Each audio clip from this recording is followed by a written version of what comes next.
Hello friends, welcome to my channel Grammar Made Easy. Before this, we have seen the formation of questions.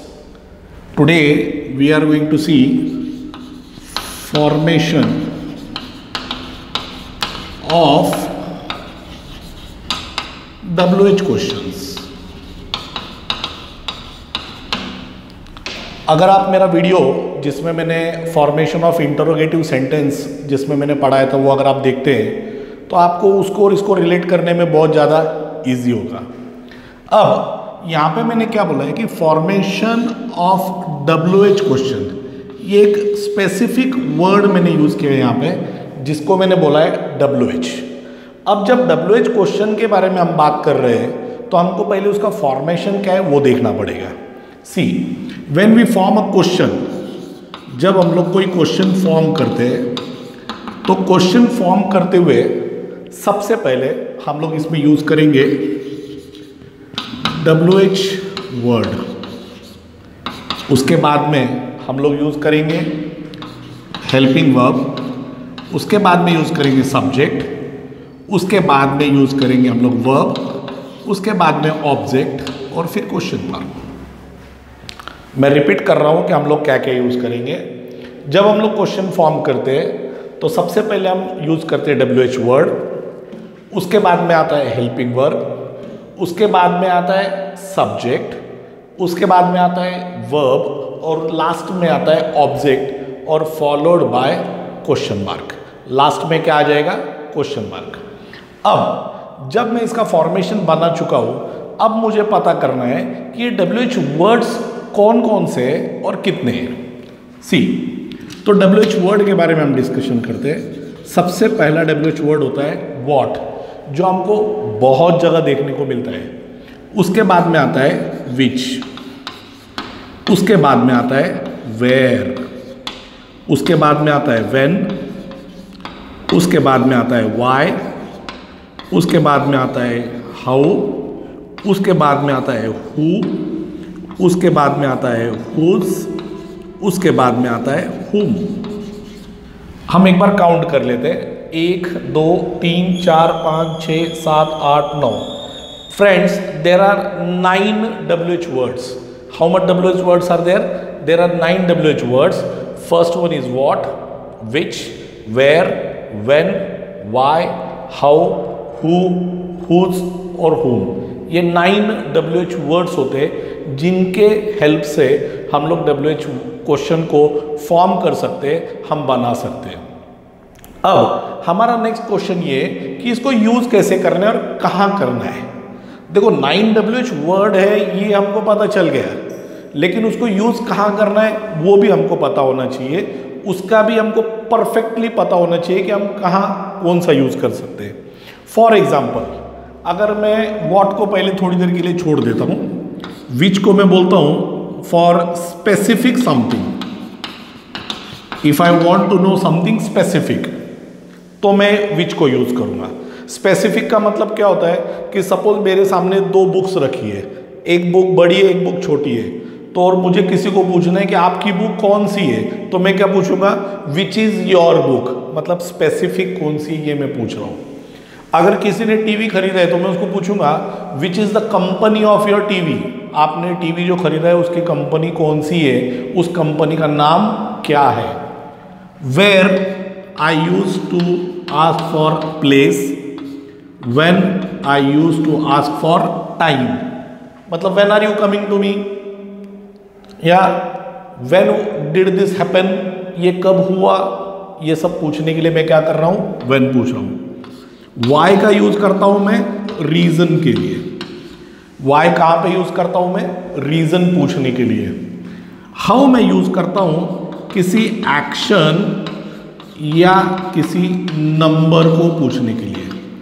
अब action या number का मतलब क्या होता है कि मैं पूछ सकता हूं how did you right this, ये आपने कैसे लिखा, मतलब मैं उसको एक्शन पूछना चाहता हूं। मैं मम्मी को पूछ सकता हूं mummy how did you prepare this food, आपने ये खाना कैसे बनाया, मतलब मैं फिर से यहाँ पे क्या कर रहा हूँ, मम्मी को उसकी प्रोसीजर, उसके एक्शन, उसकी जो रेसिपी है वो मैं पूछ रहा हूँ, तो इसलिए मैं उसको एक्शन बोलता हूँ।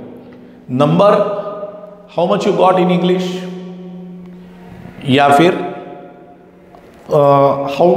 How much will it cost to me, ये मुझे कितने में आएगा, how old are you, how long is it, ये सब क्वेश्चंस मैं किससे पूछूंगा, हाउ से पूछूंगा।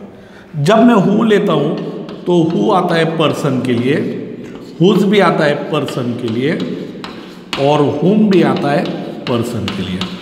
लेकिन जब ये सब पर्सन के लिए आ जाते हैं तो कंफ्यूजन क्रिएट होता है कि किसको कब और क्या, क्योंकि हु भी किसके लिए, पर्सन के लिए, हुज भी किसके लिए, पर्सन के लिए, हुम भी किसके लिए, पर्सन के लिए। अब मुझे पता करना है कि ये एग्जैक्टली क्या स्ट्रक्चर है। तो हु मैं यूज करता हूं जब मुझे पूछना होता है सब्जेक्ट के बारे में, तब मैं पूछता हूं किसके बारे में, तो मैं हु यूज करता हूं जब मुझे पूछना किसके बारे में होता है, सब्जेक्ट के बारे में। हुज किसके बारे में, जब मुझे किसी की ओनरशिप, ओनरशिप का मतलब क्या होता है, कार खड़ी है, मैं पूछ सकता हूं हुज कार इज दिस, ये किसकी कार है, मैं ये पूछ सकता हूं। ये पूछने के लिए मैं यूज कर सकता हूं क्या, हुज। हुम किसके लिए मैं यूज करता हूं, फिर से लेकिन ऑब्जेक्ट, पर्सन लेकिन किसको पूछने के लिए, ऑब्जेक्ट के बारे में पूछने के लिए मैं किसका यूज करता हूं, हुम का यूज करता हूं। अब फ्रेंड्स मेरे सामने एक सवाल ऐसा है, ये व्हाट को पहले तो मैंने ब्लैंक छोड़ा है, उसके बारे में मैं डिस्कस कर लेता हूं।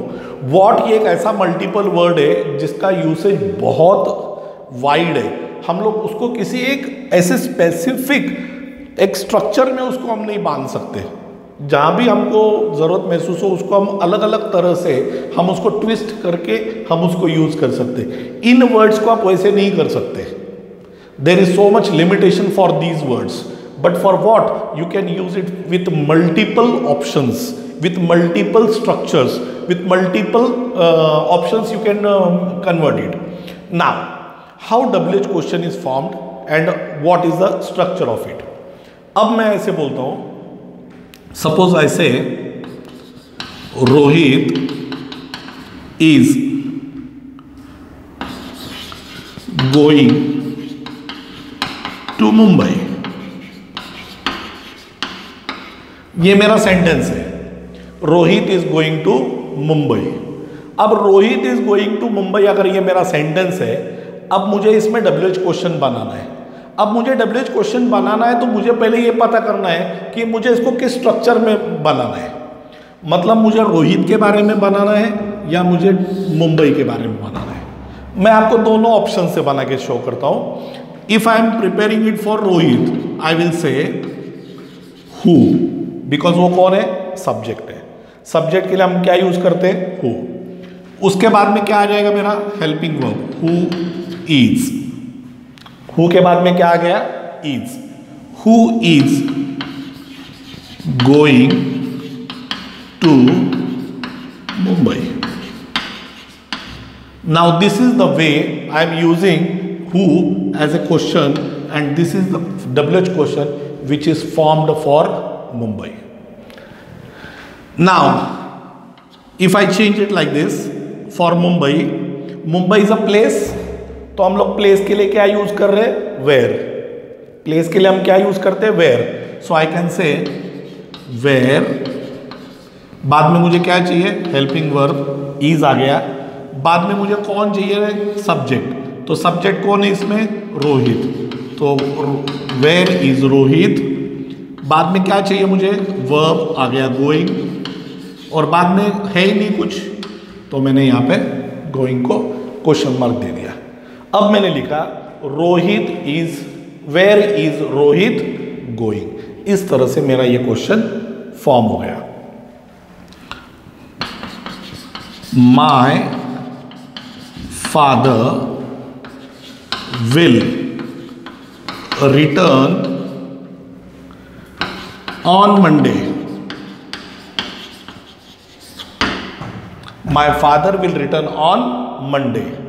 अब मैं सिर्फ मंडे के लिए बनाता हूं क्योंकि हमने माय फादर जो सब्जेक्ट है उसके लिए ऑलरेडी हम एक बार देख चुके हैं। अब मैं यहां पे क्या करता हूं, मंडे के लिए बनाता हूं, तो मैं यहां पे बोलूंगा व्हेन, क्योंकि मंडे क्या है, टाइम है, for time I have to use when. So when will helping verb आ गया. बाद में मुझे क्या चाहिए? सब्जेक्ट. सब्जेक्ट में देखो क्या है? My father. तो I have to ask your father. तो मैं बोलूंगा when will your father return. और यहां पे आ जाएगा मेरा क्वेश्चन मार्क. Understood friends?